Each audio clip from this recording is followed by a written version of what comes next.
मग मात्र नामदेवरायला खटकलं थोडस. कारण या भारतीय संस्कृतीत सर्वात मोठं जड रत्न कोणते सांगू का तुम्हाला?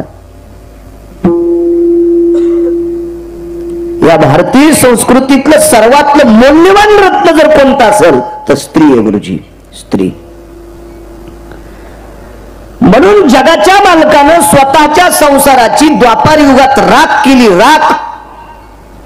आणि एका बाईची प्रतिष्ठा रस्त्यावर येऊ नये म्हणून स्वतःच्या रूपाची माती करून कपड्याचं रूप घेऊन तिच्या भोवताल फिरत होता. तिचं नाव द्रौपदी. इतकी मूल्यवान वस्तू आहे. ज्या घरी कुल स्त्रिया राज्य राणी वसंतती, म्हणून वर्णन सकाळच्या काकड्यामध्ये स्त्रियांची बरीच बरीच बरीच पुरावे. जिका भाग्याची आहे व तिचा पती तिचा देव, मानी व्रताराची बोली धन्य जगी मागुनी, तिचे होता दर्शन मिळे पोट भरी अन्न, तुका म्हणे पतिव्रता तिची देवावरी सत्ता. मूल्यवान रत्न उघड्यावर ठेवता कामा नये. नामदेवरायने विचार केला, देवांगणी समान सुंदर आहे. त्या कुमारिकेचे दात आकाशातल्या नक्षत्रासारखी चमकत होती गुरुजी. एवढी तेजस्वी कन्या इथं मंदिराच्या पायरीला ठेवणं चुकीचं आहे. कारण देवाकडे जाणारी सर्वच माणसं चांगली नसतात. देवाला गेलेली सगळीच माणसं जर चांगली असतात तर रांगेत खिशे कोण कापीत असतात? म्हणून मूर्खांची संख्या सुद्धा देवाकडे असती. मी 24 वर्षापासून दिंडीमध्ये जातो, तर दिंडीत जाणारी ज्ञानोबाराय तुकोबारायच्या दिंडीत चालणारी सर्वच माणसं सात्विक नसतात. आजही काही माणसं टेम्पो पिकअप करून जातात, त्याच्यात गाद्या टाकतात, स्वयंपाकाला आचारी नेतात, भजनाचा काही संबंध नाही, मस्त व्यायाम म्हणून चालतात, रिकाम्या टायमात 52 अध्यायाचा ग्रंथ लावतात. ह्या पाप्याला चंद्रभागेत टाकून वरून जेसीबी जरी घातली तर यायचा उद्धार होईल का? अशांची संख्या आहे. नामदेवरायने विचार केला, देवाकडे जात असताना एखाद्या मूर्खाच्या अंतकरणात जर पाप आलं तर हिचं जीवन मातीत जाईल. आपण त्याच्या दर्शनाला न जाता हिची विल्हेवाट लावावी, हिची व्यवस्था करावी. विल्हेवाट या शब्दाचा अर्थ हिची व्यवस्था करावी. आणि मग नामदेवराय म्हणतात ना, इथं राहण्यापेक्षा माझ्या घरी येशील, चिमुकल्या पारसाची आई चुकावी, चिमुकल्या पारसाची आई चुकावी आणि कालांतरानं सूर्यास्ताच्या वेळेला त्याची आई सापडावी. जितकं ते पारस गहिवरून येते का, नामदेवराय घरी चालल्याच्या नंतर तितक्या गहिवरून आल्या. त्या लावलीचं नाव होतं साध्वी जनाबाई. कठड्या उघडी टाकली आणि संत शिरोमणी नामदेवरायचे पाय धरले. दया कशाला म्हणतात? दया. नामदेवराय पुढे चालतात, जनाबाई पाठीमाग आहेत. दारापुढे आले नामदेवराय. दारात आल्याच्या नंतर नामदेवरायला एक प्रश्न पडला, आपले आई वडील जिवंत आहेत, कुटुंब प्रमुख आहेत, आई वडिलाला न विचारता आपण कोण मुलगी घरी नेणं ही चुकीची गोष्ट आहे. ही भारतीय संस्कृतीची कुटुंब प्रणाली व्यवस्था आहे. घरातल्या कुटुंब चालवणाऱ्या माणसाला विचारल्याशिवाय बाकीच्या सदस्यांनी सुतळीचा तोडा दुसऱ्याला द्यायचा नाही आणि मनानं घरात आणायचं नाही. हे नीतिशास्त्र आपल्या संस्कृतीचं आहे. पण आपले आई वडील असताना आपण हिला इथपर्यंत आणलंय. भावनेच्या लाटा अंतकरणात वलय करत होत्या, भावनेच्या लाटा अंतकरणात वलय करत होत्या. म्हणून नामदेवरायने ती चुकलेली मुलगी दारापर्यंत आणली आणि तिथं आल्यावर सांगितलं, जना माझी आई घरी आहे, आईला विचारल्याशिवाय तुला मदत येता येणार नाही. काय नियम असेल कल्पना करा, काय गोडवा असेल त्या वागण्याला. हा गोडवा मोजण्यासाठी माझ्या ब्रह्मदेवाकडे तराजू नसेल, इतका गोडवा सुंदर होता. आणि आवाज दिला, ए माय, ए आई ग, ए माय, ए आई ग. शब्द किती गोड आहेत. या भारतीय संस्कृतीतले 13 शब्द इतके गोड आहेत. या भारतीय संस्कृतीतले कुटुंबात वापरल्या जाणारे 13 शब्द इतके गोड आहेत की त्या 13 शब्दाचं वजन काढण्यासाठी जगात अजून कोणीच तत्व सिद्धांतिक जन्माला आला नाही. इतके वजनदार 13 शब्द आहेत. वजनदार. माय हा शब्द किती वजनदार आहे, किती वजनदार आहे. भूक लागली एका भिकाऱ्याला, भूक लागली. 5 कोटीची बिल्डिंग आहे एका व्यक्तीची, 5 कोटीची गुरुजी. बाई दारात बसलेली आहे झोपाळ्यावर. त्या बाईच्या घरी धुण्याला, भांड्याला, स्वयंपाकाला, सर्व सर्व सर्व गोष्टीला कामाला बायका येतात. नेमक्याच काम आटपून बायका घरी गेल्या आणि बाई झोपळ्यावर भुईमुगाच्या शेंगा फोडीत बसलेली आहे. शेंगा उपास असेल तिला, खात होती. तेवढ्या अवकाशात एक भिकारी गेलाय, 5 कोटीचं घर आहे, कंपाऊंड गेट लावलेलं आहे. गेटच्या बाहेरून त्यानं ती बाई पाहिली, 2 किलो सोनं तिच्या अंगावर आहे. बाहेरनं आवाज दिला, माय माय माय गरीबाला भाकरी देता का माय?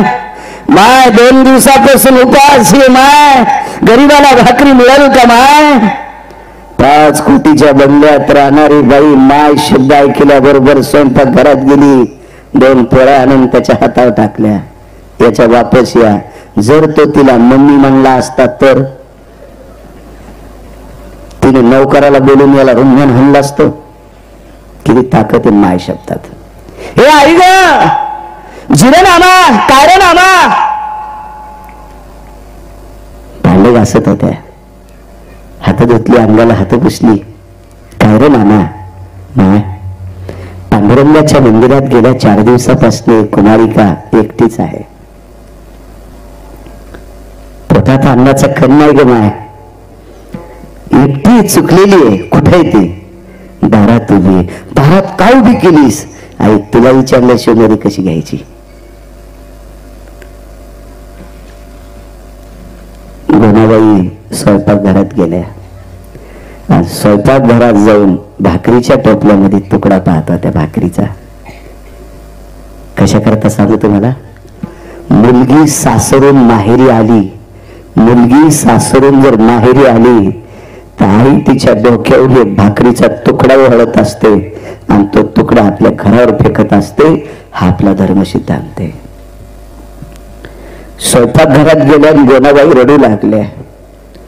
मानदेवानं सांगितलं, माय तुला बोज वाटतो का त्या मुलीचा? दया सांगायला दया कशाला म्हणतात. गोनाबाईने सांगितलं, नामा बोज नाही रे, पण तिला मुलगी म्हणून मदत घ्यायचे, तुझी बहीण म्हणून मदत घ्यायचे. तिच्या डोक्यावरून फिरवायला आपल्याकडे भाकरीचा तुकडा नाही. असू दे नाही, घे. बाहेर गेल्या, वात्सल्याचा मायेचा हात तोंडावून फिरिला, हृदयाशी धरल्या. जनाबाई चाल जना, चाल चाल. आणि मध्ये आणले. आतमध्ये आल्याच्या नंतर दामू शेट्टी बिदरच्या बादशाचं मंगळवेड्याचं भांडार सांभाळत होते. ते 11:30च्या नंतर घरी यायची ड्युटी संपल्यावर. तोपर्यंत बाकीच्यांची जेवण आटोपली. गोनाबाई जेवत नव्हत्या. आता जनाबाईला झोपायला झोपडं कोणतं द्यायचं म्हणून देवघर देण्यात आलं. बाईला अंथराय पांघरायला काय द्यायचंय म्हणून श्रीमंताची कन्या राजाई नांदेराची धर्मपत्नी स्वतःच पांघरायची वाकळी एक देऊन टाकली. मालक मालक, आपल्या घरात 13 सदस्य आहेत. पांडुरंगाच्या कृपेने अजून जरी एखादा सदस्य असता तर आपण त्याला बाहेर झोपवलं असतं का? आपण त्याला उघडं झोपवलं असतं का? म्हणून माझी वाकळ देऊन टाका. काय प्रेम असेल हो, किती प्रेम, किती प्रेम. देऊन टाकली ती वाकळ.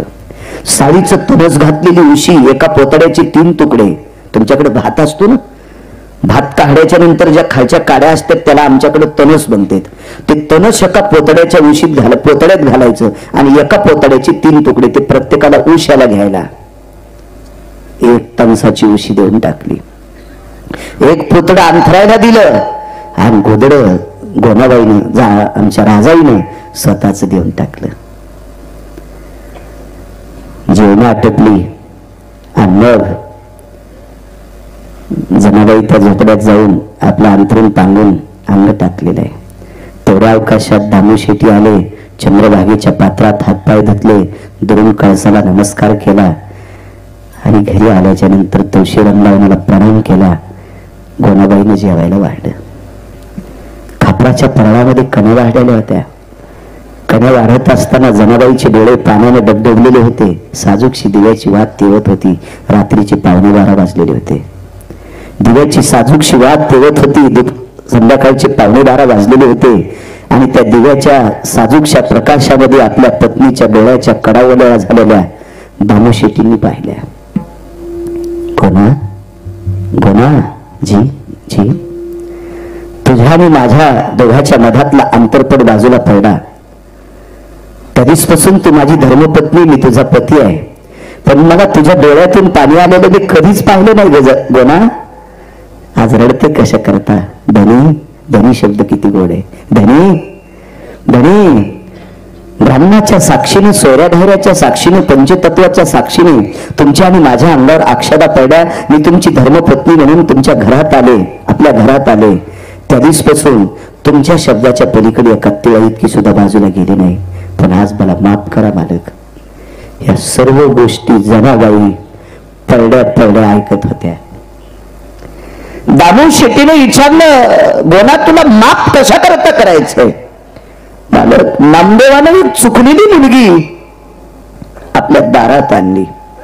मी पत्नी या नात्यानं माझं इति कर्तव्य मालकाला विचारल्याशिवाय काही करू नये, पण तुम्हाला न विचारता तिला मी मधात घेतले. बालक, मला या गुन्ह्यातून माफ करा, मला या अपराधातून माफ करा.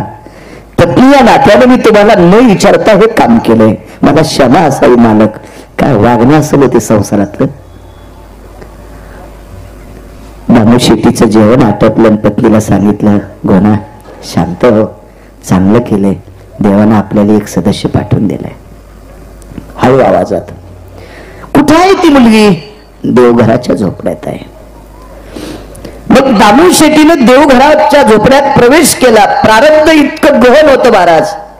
दामू शेट्टीने झोपड्यात पाय टाकणं आणि दिव्यातलं तेल संपणं एकच झालं. दुसरं टाकायला तेलच नव्हतं.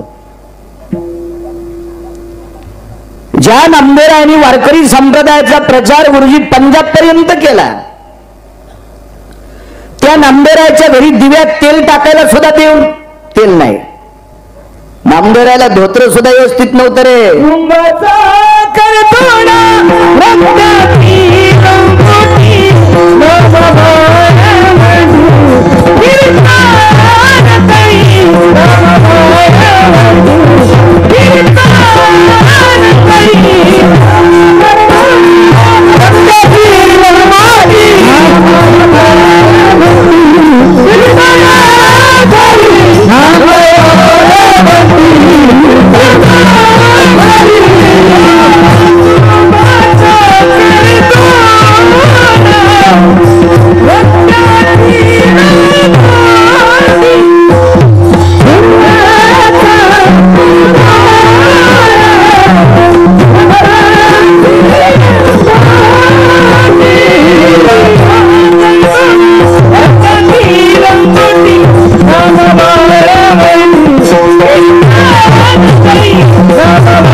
असेल का? सुंबाचा करदोडा रक्ताची लंगोटी, नामा वाळवंटी कीर्तन करी, केळीवरी नारळी घर चंद्रमोळे, जाण तसे आळी नामयाची. दारात पाणी प्यायचा, माठ ठेवायला सुद्धा वाचतो नाही, झाडाखाली ठेवला जायचा. ही परिस्थिती. तेल संपलं दिव्यातलं. दामू शेट्टीनं कपाळाला हात लावला. गोना, काय प्रारंभ आहे आपलं. 5-10 मिनिटं थांबल्याच्या नंतर चांदण्याचा संधी प्रकाश दारातनं आतमध्ये गेला. त्या संधी प्रकाशाचं सावट घेऊन दामू शेट्टी जनाबाईच्या अंथरुणाच्या जवळ गेले. नाव विचारलं होतं गोनाबाईला. काय नाव आहे? जना. जना असं नाव घेऊन दामू शेट्टीने श्रीमंत श्री नामदेवरायाच्या वडिलांनी जनाबाईच्या मानेखाली असा हात घातला. उठ माय, बाळा जना, उठ माय. दुःख एका गोष्टीचं वाटलं होतं. साडीचं तनस घालून केलेली पोतड्याच्या तुकड्याची उशी डोळ्यातल्या पाण्याने पूर्ण ओली झाली. ओली होण्याचं कारण सांगू. नामदेवरायांनी दारात आणले. दारातून नामदेवरायाच्या आईने मधात घेतलंय.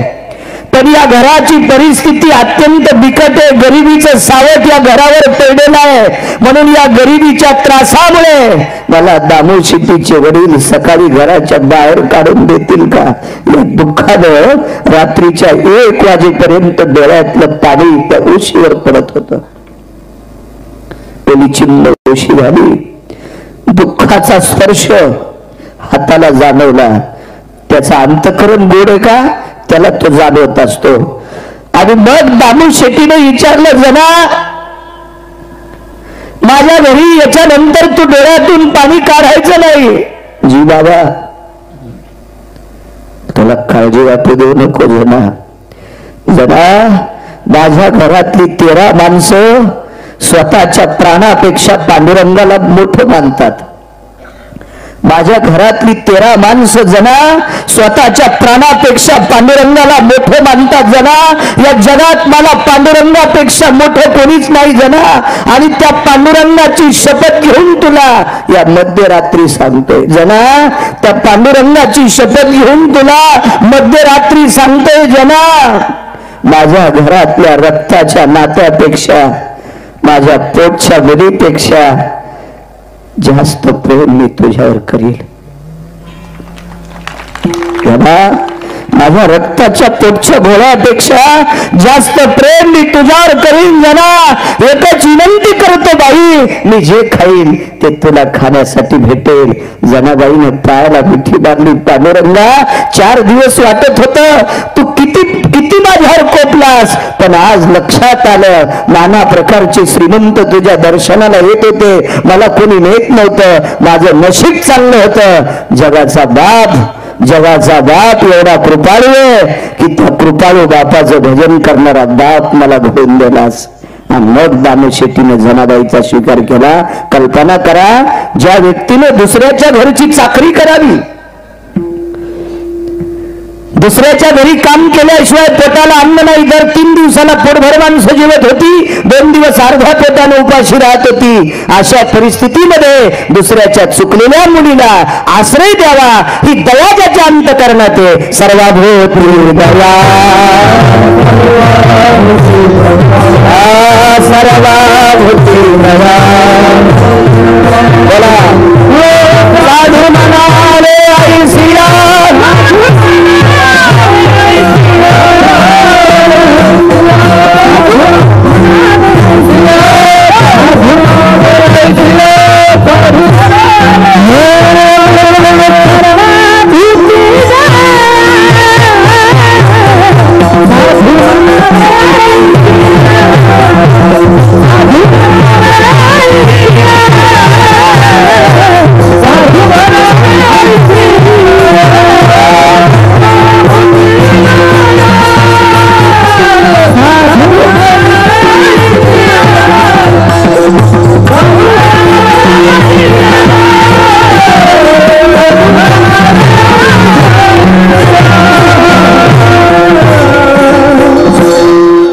आपल्याकडे असू शकते नाही म्हणून आपण साधूच्या यादीत नाहीत. एके दिवशी श्रीमंत श्री जगद्गुरु तुकोबारायाचा भक्तीचा सुगंध पंढरपुरात काही वारकऱ्यांनी पोचविला. भक्तीचा सुगंधच होता तुकोबारायाच्या जीवनात गुरुजी. पण प्रत्येक जण वारकरी गेला, भगवंताचं दर्शन घेतला की पाया पडत असताना तुकोबारायांना भेटून आलं. तर हे थोडस जगाच्या माईला खटकलं. जगाची माय म्हणजे विटेवरची मालकीन, तिला थोडस खटकलं. भगवंताला एके दिवशी सांगितलं, प्रभू काय झोतो म्हणतोय तुकोबाराय, झोतो म्हणतोय तुकोबाराय, असं काय त्या तुकोबारायाकडे? तर भगवान म्हणतात, लक्ष्मी असं काय नाही ते सांग, तुकोबारायकडे काय नाही ते सांग.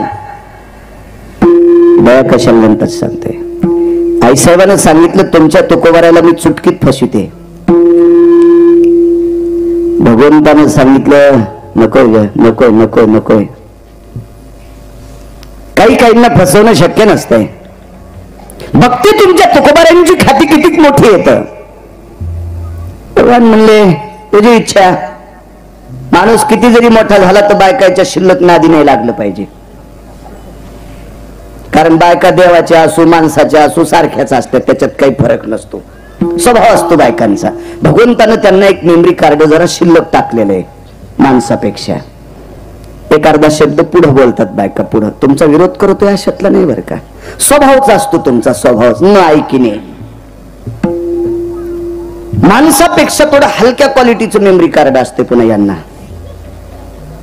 आता राग येईल त्यांना थोडासा, पण सांगू का तुम्हाला मी का म्हणतो, मी अनुभव, कारण माझं लग्न झालेलं बरं का, मी संन्याशी नाही. मला तितकी येडपट बायको बी नाही, पण शेवटी टोचणे असतातच, शालीतून का होत नाही, टोचणे असतातच. कारण देवाची जरी पत्नी असेल, जगाची मालकीन जरी असेल, तर थोडासा अतिताईपणा असतोच ना. लक्ष्मीला नाव ठेवण्याची गिरगावकरची क्वालिटी नाही, पण सांगू का 2-3 उदाहरणं. लक्ष्मणासारख्या साधून रेष वलांडू नका म्हणल्यावर का वलांडायची होती गुरुजी? सीताई साहेब लक्ष्मीच होत्या ना, अतिताईपणा केल्या आणि नालायक महाराजाच्या सोबत गेल्या का नाही? त्याला खरा महाराज होता का? भोंदूचा उतराला, भोंदूचा उतराला, सुना नाही गाव, अज्ञानी लोकाची तिकडेच धाव. बुवा रंगानं दिसतो बगळा, याचा पंथच लय असे वेगळा.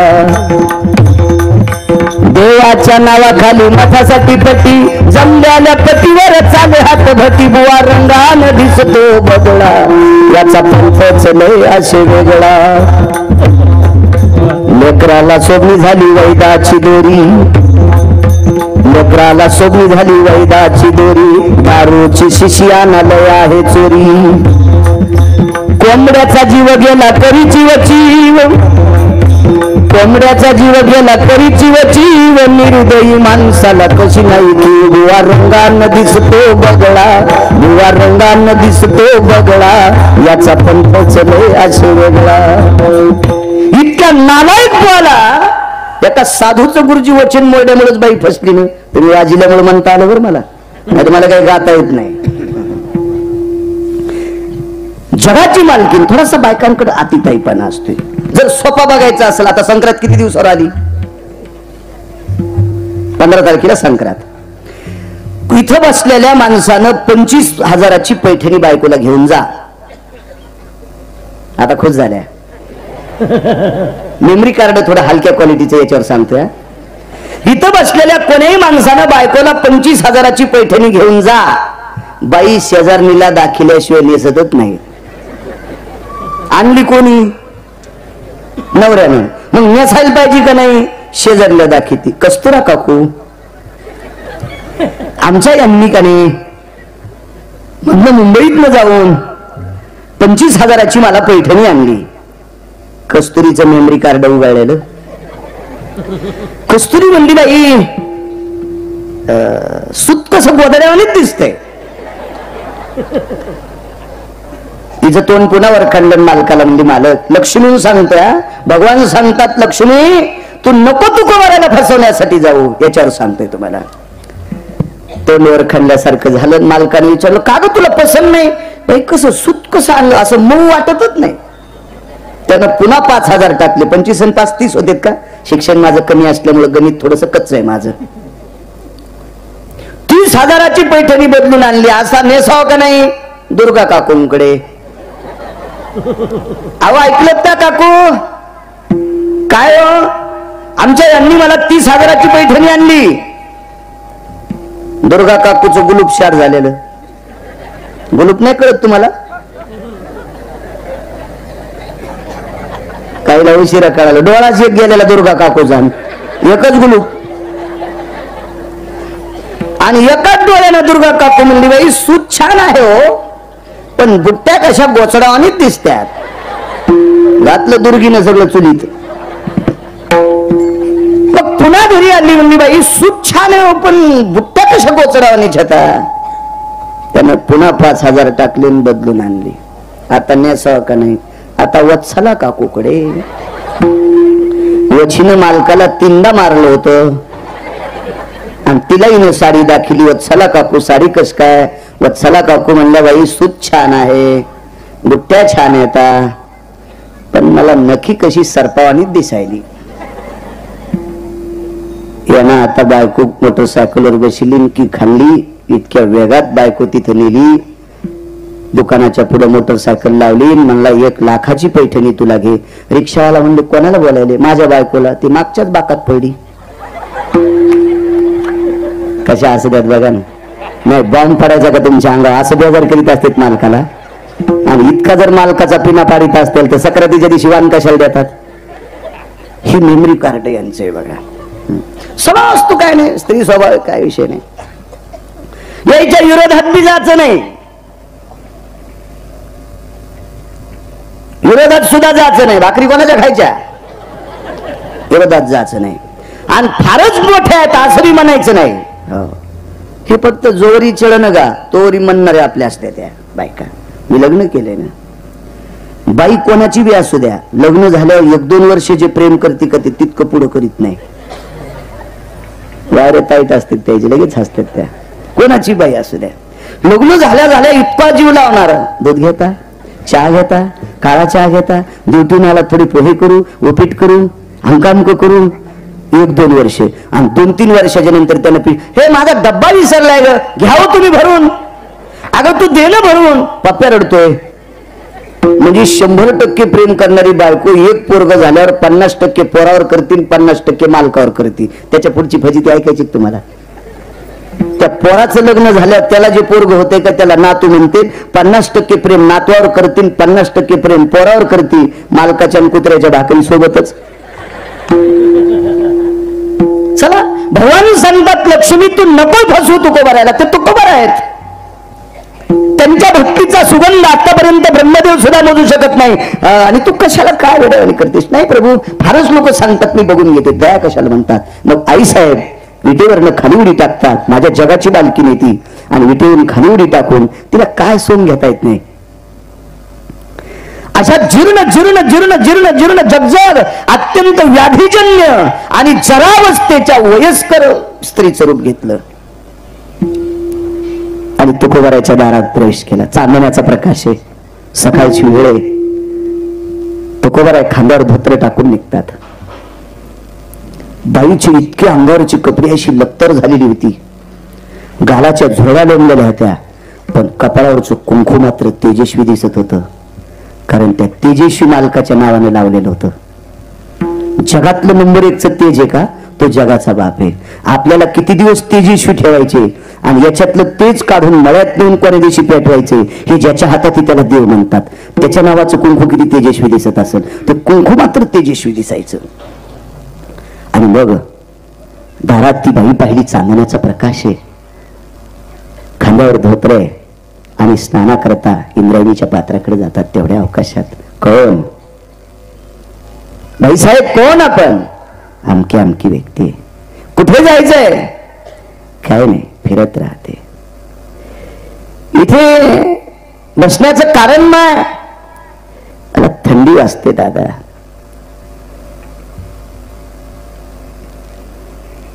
अंगावरचं पातळ फाटून गेलेले, नेसण्याकरता पातळ पाहिजे. तुकोबारायाने खांद्यावरच्या धोतराला हात लावला आणि धोतरवरून तिच्याकडे देणार महाराज. पण शंका एका गोष्टीची, जिच्या कपाळावर कुंकू आहे तिनं पूर्ण पांढरं वस्त्र नेसत जाऊ नये. हा धर्म सिद्धांत बरं का आपला. त्याला कुठंतरी रंग असावा, रंग असावा. धोतराला रंग असतो का, नाही. आणि मग हे द्यावं कसं. तेजस्वी कुंकू कपाळावर चमकत होतं. नेमकं तिच्याच डोक्यावर चांदण्याचा प्रकाश जास्त पडत होता. का नाही पडायच्या चांदण्या, त्याला माहिती ना आपल्याला लुकलुकू द्यायचंय, काही व्हायचंय. जिच्या हातात तिला लक्ष्मी म्हणतात. मग तिच्या अंगावर चांदण्यानं प्रकाश का नाही धरावा. सर्वाभूती दया सांगतोय. तुकोबारा म्हणतात माय